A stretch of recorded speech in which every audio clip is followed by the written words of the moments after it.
పాల కల్తీ ఘటనలో ప్రాణాలు కోల్పోయిన కుటుంబాలకు కూటమి ప్రభుత్వం 10 లక్షల రూపాయలు వెలకట్టి నష్టపరిహారం చెల్లించడాన్ని నిలదీస్తే మాజీ ఎంపీ వైసీపీ జాతీయ అధికార ప్రతినిధి మార్గని భరత్ రాంపై జనసేన సిటీ ఇన్ఛార్జ్ అనుశ్రీ సత్యనారాయణ విమర్శలు చేయడం దారుణమని బీసీ మహిళా విభాగం రాష్ట్ర అధ్యక్షురాలు వైసీపీ సీనియర్ నాయకురాలు కోర్నాని అను యాదవ్ ఆగ్రహం వ్యక్తం చేశారు.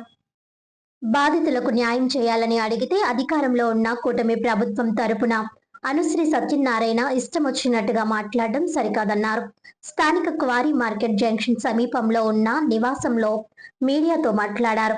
కల్తీ పాలు త్రాగి మృతి చెందిన వారి కుటుంబాలకు 10 లక్షలు వెలకడతారా అని కూటమి ప్రభుత్వాన్ని నిలదీశారు. బాధితులను తక్షణం హైదరాబాద్ కు తరలించి మెరుగైన వైద్య సేవలు అందించాలని డిమాండ్ చేశారు. అనుశ్రీ సత్యనారాయణ ఒక థియేటర్ ఓనర్, డిస్ట్రిబ్యూటర్ మాత్రమేనని, ఆయనకు భరత్ ను విమర్శించే అంత స్థాయి లేదని వ్యాఖ్యానించారు. నిరంతరం ప్రజల సంక్షేమానికి కృషి చేస్తున్న వైసీపీ అధినేత జగన్మోహన్ రెడ్డి మాజీ ఎంపీ మార్గని భరత్ రాములపై మరోసారి ఇష్టం వచ్చినట్టు నోరు పారేసుకుంటే ఊరుకునేది లేదని హెచ్చరించారు.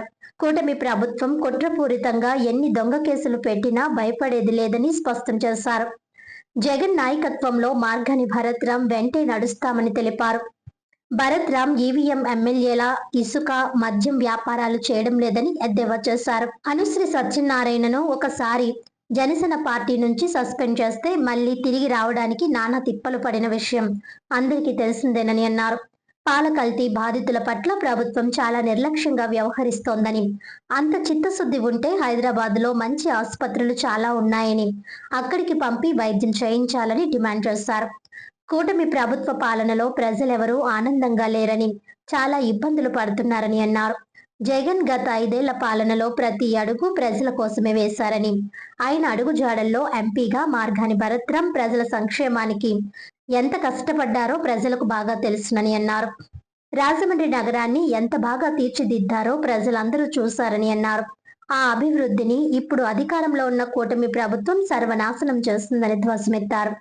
మరొకసారి మాజీ ముఖ్యమంత్రి జగన్మోహన్ రెడ్డి మాజీ ఎంపీ మార్గని భరత్ రామ్ జోలికొస్తే మాత్రం తగిన విధంగా బుద్ధి చెబుతామని హెచ్చరించారు. జనసేన తరపు నుంచి మళ్ళీ మీరు వచ్చారు, ఇలాగా చేసుకుంటూ వచ్చి ఈ రకంగా మీరు విమర్శించడానికి ఆయన స్థాయి మీది కాదని నేను చెప్తున్నాను. ఇంకొకసారి మా మార్గని భర్త గారిని కానీ, మా వైఎస్ జగన్మోహన్ రెడ్డి గారిని కానీ, ఏంటి రాజమండ్రిలో కూటమి ప్రభుత్వం వాళ్ళు ఉండగా మీరే ఎందుకు వచ్చి ఆయన్ని విమర్శించాలని అనుకుంటున్నారు అంటే మీరేదో ఇది అనుకుంటున్నారేమో. కేవలం మీరు ఒక థియేటర్కి డిస్ట్రిబ్యూటర్, అది గుర్తుపెట్టుకోండి. అది గుర్తుపెట్టుకొని మా మార్గని భర్త గారిని విమర్శించండి. కానీ విమర్శించడానికి కూడా మీరు సరిపోరు. ఎందుకంటే మార్గని భర్త గారు ప్రతి అడుగు కూడా ప్రజల కోసమే ఆయన పనిచేశారు. ఈరోజు ఎన్నో ఇబ్బందులు పడుతున్న కల్తీ పాల విషయంలో మాట్లాడితే మీరు ఇష్టం వచ్చినట్టు మాట్లాడుతున్నారు. అది దేనికోసం అండి? ఆయన సొంత ప్రయోజనాని కోసమే మాట్లాడింది. ప్రజలు ఇబ్బంది పడ్డారు, ప్రజలు ప్రాణాలు పోయాయి. మరి ఈ ప్రాణాలు పోయినందుకు దీనికి ఏంటి 10 లక్షలు ఇస్తున్నారా మీరు అని చెప్పి ఆయన అడిగాడు. ఆయన అందులో అడిగిన దానికి తప్పే ఉందండి? అంటే మీరు ప్రజల ప్రాణాలతో ఆడుకుంటారా? ఈరోజు అలాగే చూపిస్తున్నారు, నిర్లక్ష్యమే చేస్తున్నారు. ఈ నిర్లక్ష్యం మీరు గబగబా తీసుకెళ్ళి హైదరాబాదు ఎన్నో హాస్పిటల్స్ ఉన్నాయి, అర్జెంటుగా వాళ్ళందరినీ తీసుకెళ్ళి సరైన ట్రీట్మెంట్ ఇప్పించచ్చుగా. మీరు 10 లక్షలు ఇవ్వడం అంటే శవాల మీద రాజకీయాలని మీరు మాట్లాడారు కాబట్టి నేను మాట్లాడుతున్నా.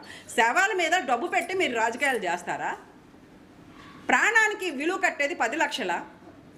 ఉన్న ప్రాణాలు నిలబెట్టాలన్న ఆలోచన మీకు ఏమాత్రమైనా ఉందా?